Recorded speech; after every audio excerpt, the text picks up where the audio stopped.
और तुरंत उनको मोक्ष हो गया, नहीं मिलता। इतने पवित्र परिणाम उस चक्रवर्ती भरत के थे, इतने पवित्र परिणाम थे कि उन्होंने साधना करते करते साध की सिद्धि को नहीं भूले। लोग कहते थे कि उनके पास बहुत बड़ा वैभव था, हमारे पास डबरा इलाका है, ग्वालियर इलाका है, पंजाब है, छत्तीसगढ़ है, ये छोटे छोटे इलाकों को अपन पकड़ लिए और ये सोचते कि हमारा बहुत बड़ा बिजनेस यहाँ पर फैल गया है। मालूम है चक्रवर्ती कितना बड़ा राजा था, 6 खंड का अधिपति था।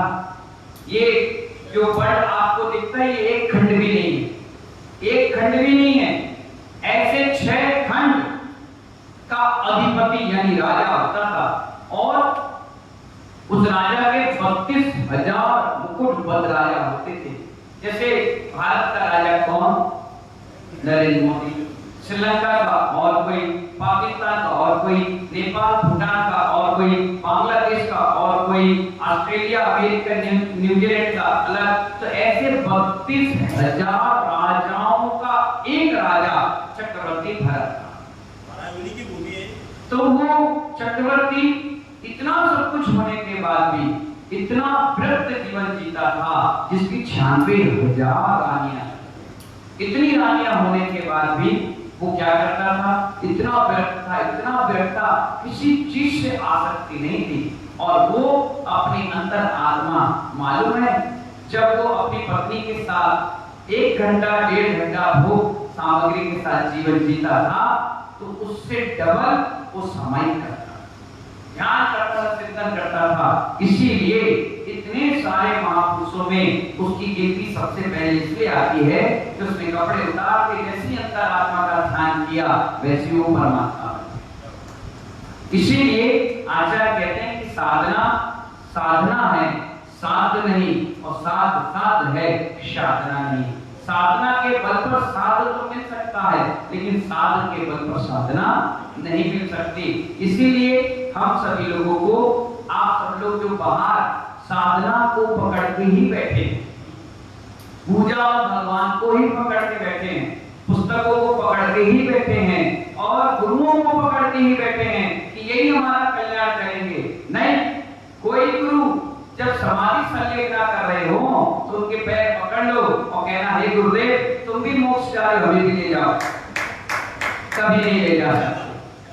भगवान की मूर्ति कितनी रगड़ लो, मूर्ति तो छिड़ जाएगी, झड़ जाएगी, लेकिन कर्म नहीं छिड़ने वाली। कर्म तो ध्यान साधना से ही झड़ेंगे, परिणाम विशुद्ध से ही होगा।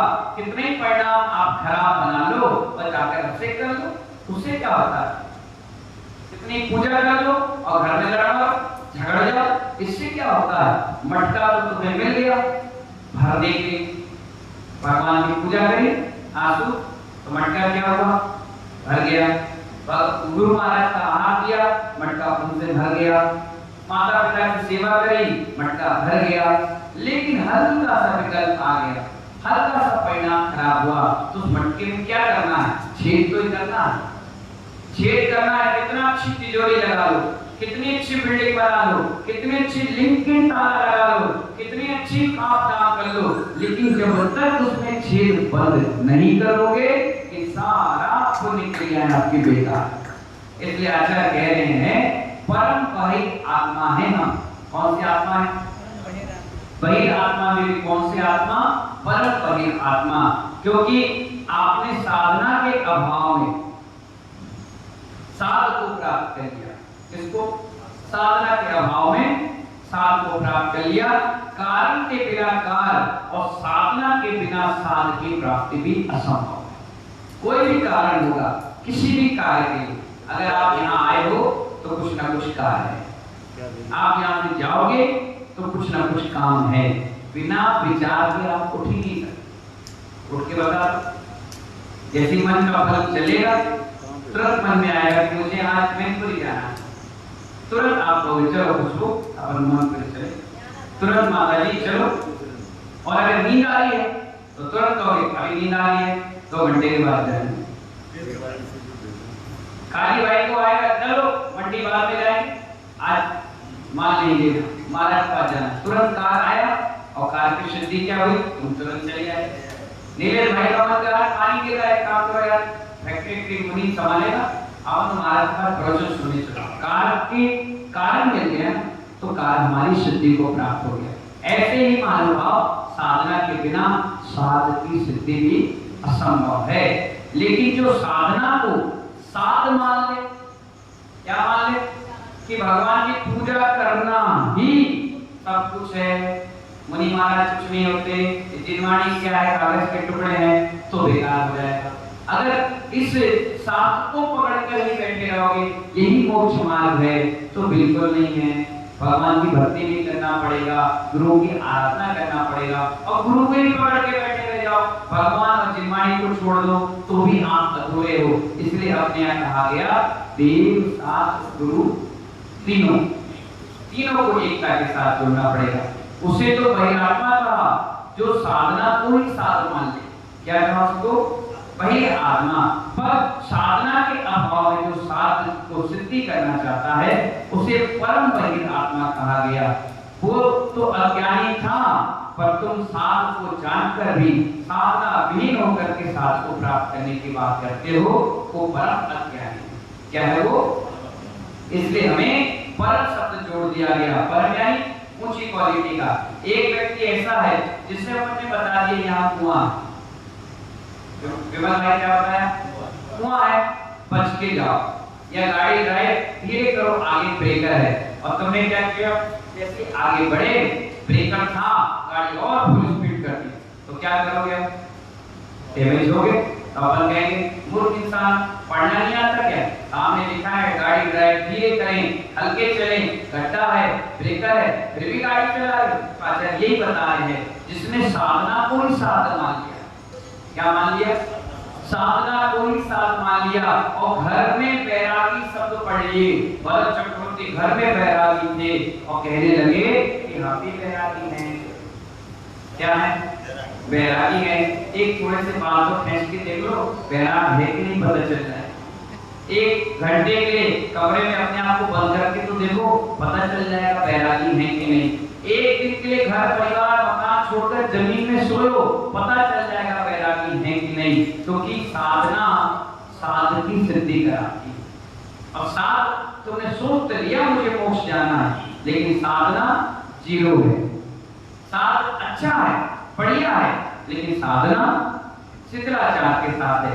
तो आचार्य कहते हैं आज दो प्रकार की जीव भ्रमित स्थिति में जी रहे हैं। कितने प्रकार के? एक वो जो साधना साध की प्राप्ति कर रहे हैं, इसकी साध की, और एक वो भी कौन कर रहे हैं, साधना के अभाव में। वो कहते हैं कि हम घर में हैं, सुरक्षित हैं, व्यवस्थित हैं, घर में स्वाध्याय करेंगे, और जो है सो मैं हूँ, जो है भगवान मैं हूँ, मेरी भी भगवान आत्मा है, मैं भी भगवान बन जाऊंगा, मेरा भी मोक्ष होगा, मेरी भी काल लग आएगी, समय आएगा तो सब कपड़े उतर जाएंगे। नहीं मानूंगा, ऐसी गलत थिंकिंग बनाकर अगर आप बैठ जाएंगे तो कभी जीवन में घर से बाहर ही नहीं निकलेंगे कि घर में लक्ष्मी आ जाएगी, घर की रोटी बन जाएगी। कितना ही भोजन बनाकर आप घर में रख लो, निकाल कर मुंह तक तो पहुंचाना ही पड़ेगा। अब मुंह के बाद चबाना भी पड़ेगा, और चबाने के बाद पचाना भी पड़ेगा। इसीलिए आचार्य कहते हैं आज दो प्रकार की जीव भ्रमित स्थिति में है। एक तो वो जो साधना की प्राप्ति के लिए लगे हुए हैं, और एक साध की प्राप्ति में लगे हैं। जो साध की प्राप्ति में लगे हैं वो साधना के अभाव में, और जो दूसरों को भ्रमित कर रहे हैं, साध की ओर लक्ष्य ही नहीं ले जा रहे, बस साधना ही साधना है। आपने यहाँ कहा गया है साधना करो, उतनी करो जो साध सको। क्या कर सको? एक बार बुद्ध महात्मा के पास एक लड़का आया, उसने कहा मुझे अपना शिष्य बना लो। हजारों शिष्य, मैंने कहा रहो, कोई दिक्कत। अब क्या हुआ कि जैसे ही आया उसने साधना चालू कर, खूब साधना करी, 1 बार 2 बार 5 बार 10 बार 3 बार 4 बार खूब साधना करने लग गया। साधना करते करते शरीर टूटने लगा, झड़ने लगा, कृष्ण होने लगा। हंसता था, बोलता था, मुस्कुराता था, बढ़िया था, खुश था, बढ़िया आनंद था। फिर 2 4 10 5 15 बार चिड़चिड़ा सा हो गया, गुस्सा हो गया, झगड़ा हो गया। अब शिष्य मंडली बहुत थी, कोई बात पूछे तो उल्टा जवाब दे, कोई कहे तो उल्टा सोचे, चिड़चिड़ा, झंझटबाजी, लड़ ले, झगड़ ले। अब एक कोने में पड़ा, सब लोग उसको देखने आए, मुंह छुपा ले, बात नहीं करे, घर से जवाब ना दे। बुद्ध के पास भी खबर पहुंची। बुद्ध महात्मा पहुंचे और उसके पास बैठे और कहने लगे, क्या नाम है तुम्हारा? उसने अपना नाम बताया। अच्छा, ये कैसा हो गया शरीर? बोले उपवास ज्यादा कर लिए तो कंकाल सा हो गया। अच्छा, आज से पहले क्या करते थे घर में, संन्यास से पहले? तो बोले मैं वीणा वादक था। वीणा जानते हो? वो बजाता था, संगीतक था।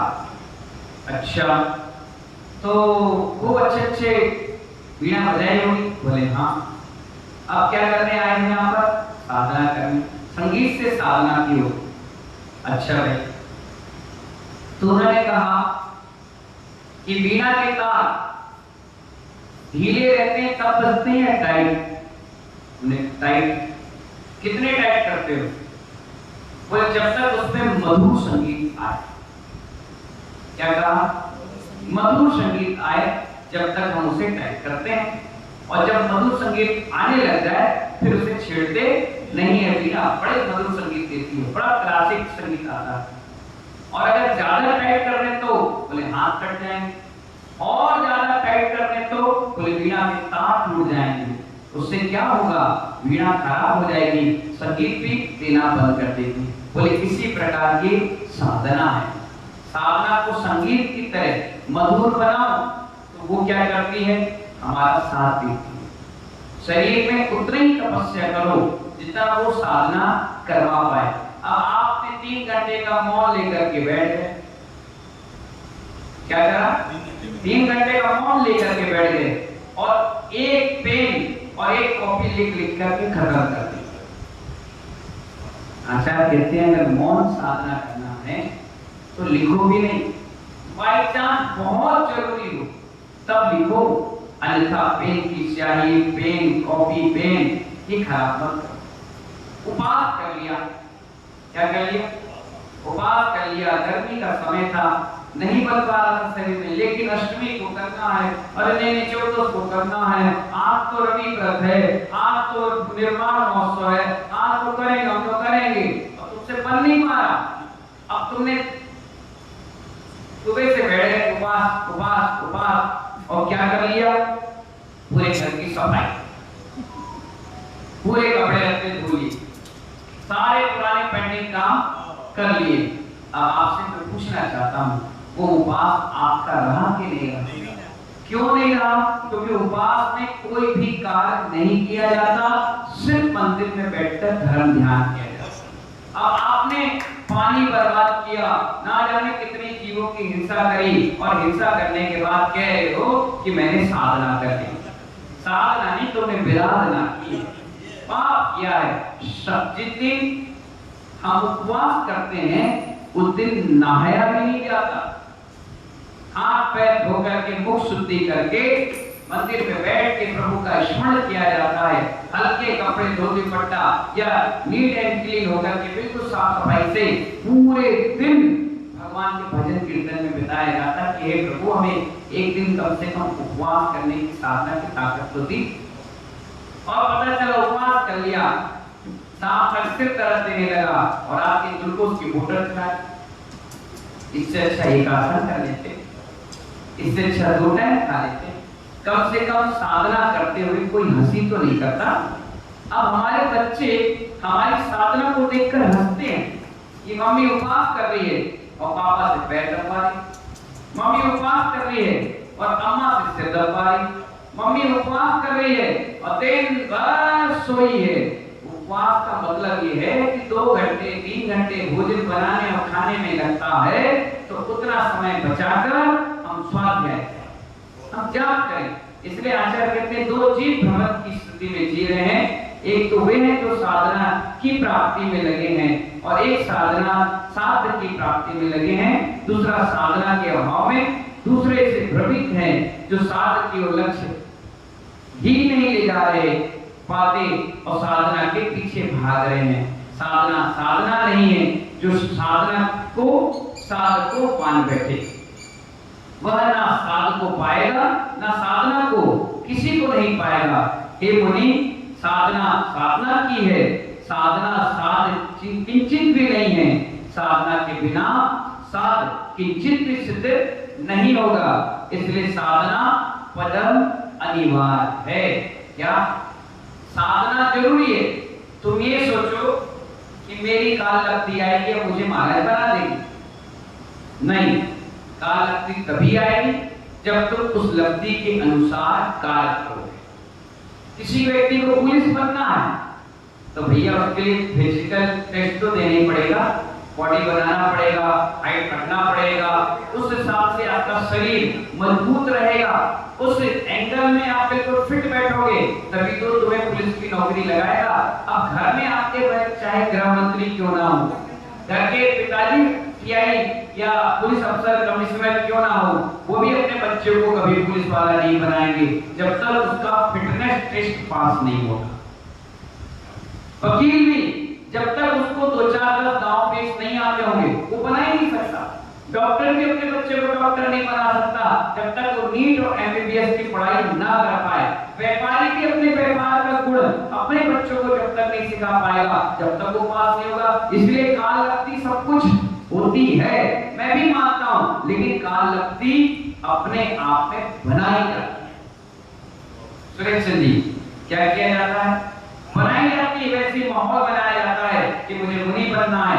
आज से प्रैक्टिस करोगे, आज से सोचोगे, तब जाकर के अंत में बन पाओगे।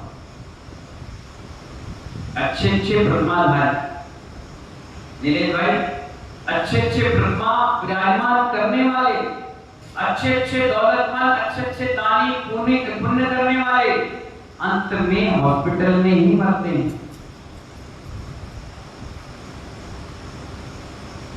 पूरे डबरा में एक आध कोई ऐसा व्यक्ति बताओ जिसने मुनि दीक्षा लेकर के समाधि मान किया? एक आध 400 में एक 400 घर में एक व्यक्ति, 400 में एक, उसके बाद दूसरा नहीं मिला। बन गया महाराज सुरेश दलाल का बेटा। समाधि मरण की बात कर रहा है, बनने के लिए तो सैकड़ों बनते हैं, पर समाधि जो कर ले वही तो साध की सिद्धि है। दुकान खोलने से मतलब नहीं है, दुकान 40 साल तक परमानेंट चल जाए बात उसकी है। तो मेरा कहने का मतलब है कि परम समाधि को किसने प्राप्त किया? किसने प्राप्त किया? मालूम है अच्छे अच्छे मुनि भी समाधि मरण नहीं कर पाते, एक्सीडेंट में कभी कुछ से कभी कुछ से बीमारी से चले गए, नहीं कर पाए। जिसकी जागृत अवस्था रहती है, बोलते बोलते मुख से कंठ से प्राण निकलते हैं, साधुओं का जमावड़ा उनके आसपास रहता है, हर आधे घंटे में साधु को संबोधन कर रहा है, ऐसे बिरले जीव भी समाधि संलेखना कर रहा है, हर कोई नहीं कर पाता। इस जबरा में हर व्यक्ति करोड़पति तो होगा, लेकिन महानुभाव पुणात्मा जीव हर कोई नहीं होता। 400 घर जरूर होंगे, लेकिन 400 घर में ये दिगंबर साधु आहार तो एक ही घर में कर रहा होगा। क्यों? क्योंकि उस व्यक्ति का सिर्फ नसीब और पुण्य है जो क्या कर रहा है, मुनि महाराज को भी अपने कमरे से उनके घर तक खींच के ला रहा है। ये पुण्य की बात है। इसलिए आचार्य कह रहे हैं साधना बिल्कुल जरूरी है। साधना पर हंसे नहीं, साधना पे कमेंट ना करें, पर हमारे आचार्य कहते हैं कि दिखावट की साधना नहीं होना चाहिए। जैसे उससे बाहर की साधना कर रहा था और हम सभी लोग अंदर की साधना कर रहे थे। तो महानुभाव कहने का मतलब ये है कि आचार्य भगवान ये कह रहे हैं, बुद्धि पूर्वक जो छोड़ देता उसकी समाधि संलेखना होती है। जानबूझ के अधमरे व्यक्ति के कान में नमोकार मंत्र सुनाओगे तो वो कभी संलेखना मरण नहीं कर सकता। उसे खुद का होश नहीं, क्या सुनाओगे और क्या समझेगा। जिसने पहले से आज तक नमोकार मंत्र नहीं पढ़ा, अंकित भाई जिसने आज तक कभी भगवान के दर्शन नहीं किए, जिसने आज तक कभी दान ही नहीं किया, और अंत समय में चल रहा है तो खूब नमोकार मंत्र सुनाओ, खूब नमोकार मंत्र सुनाओ, उसको क्या समझ में आएगा? उसको व्यापार समझ में आएगा, पत्नी बच्चे परिवार रुपया पैसा धन दौलत की समझ में आएगा। आप उससे उसकी बात करोगे वो खुश हो जाएगा। इसलिए हम जैसे बाल ब्रह्मचारी साधुओं को कहा गया कि तुम बचपन से धर्म करो, बचपन से स्वाध्याय करो, बचपन से नमोकार मत पढ़ो। अगर आधी रात को भी आंख खुल जाती है, अधनींद में भी होते हैं तो पढ़ते हैं सिद्धार्थ निर्दोष कर्म प्रत्यमुद्यान साधितात्मन स्वभावान वंदे सिद्धे तसिद्धे पढ़ते हैं। समतनान दर्शन वीरे सोमदर अगणम आगु लघु गवाम अटुना होति सिद्धार्थ तब सिद्धे सिद्धे संयम सिद्धे च सिद्धे नाम निदर्शनम में सिद्धि सिद्धांत स्वामी। क्यों पढ़िए? क्योंकि हमने बचपन से पढ़ा सीखा किया है। अब सरकार भी 60 साल के बाद रिटायरमेंट क्यों दे देती है कि आप बची हुई जिंदगी धर्म ध्यान से निकालिए, आराम करिए। अब आपके शरीर में उतनी क्षमता नहीं है, इसीलिए आचार्य भगवान कह रहे हैं यहाँ पर ये योगी यथार्थ बताओ। क्या बताओ? साथ और लक्ष्य 24 घंटे कितनी बार जाता है, साधना भी कितनी होती है, साधना के माहौल में कहीं विराधना तो नहीं चल रही। इसलिए आचार्य कहते हैं तू बैठा तो योगी की मुद्रा में है, तू बैठा तो योगी की मुद्रा में है, पर दृष्टि भोग पर लगी है।